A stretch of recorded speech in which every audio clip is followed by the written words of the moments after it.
Defence Secretary has rejected claims that government plans to crack down on would-be terrorists are a knee-jerk reaction, saying the threat to Britain is very real.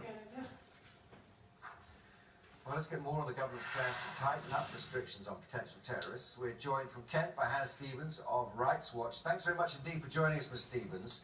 First of all, it's difficult, isn't it? Once you come out and say we're raising the threat level, I suppose there's an anticipation from the country that that's going to be followed by decisive action.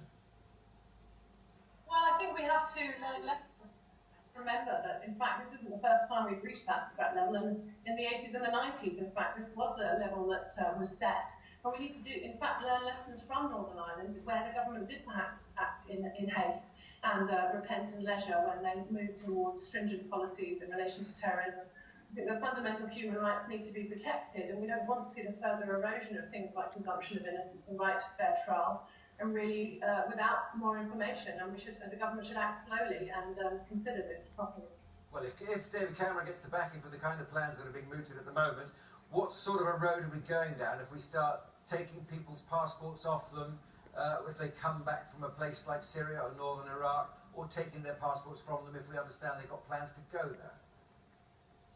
Well, from a legal perspective, and a human rights perspective, very concerning road. The United Nations Convention on Civil and Political Rights prohibits the arbitrary deprivation of nationality. That was established in 1966, I believe, and as a reaction to the Holocaust and obviously huge swathes of people being denied their nationality and rendered stateless. And in fact, if that were for a practical effect to happen, what would happen to our neighbouring countries and those that we want to partner with and work with? Where would those in exile go? But from a human rights perspective, it's really very alarming.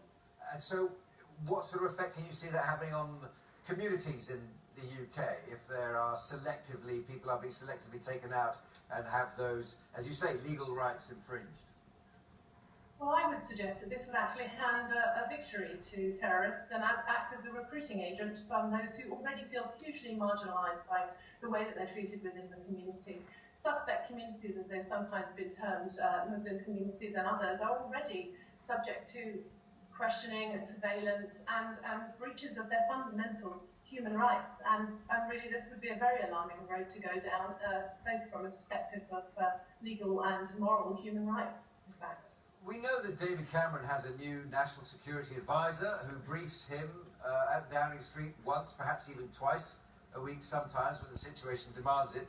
That should mean that he's up to speed with all the intelligence and security that is relevant to the national security of the UK.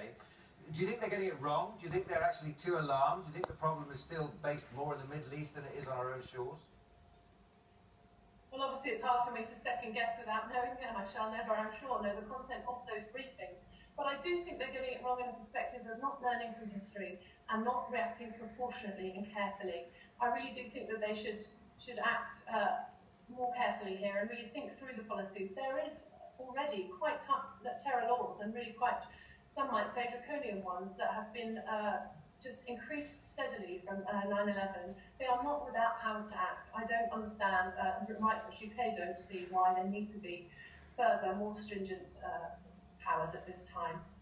Hanne Stevens, thanks very much indeed for joining us this afternoon on Sky News.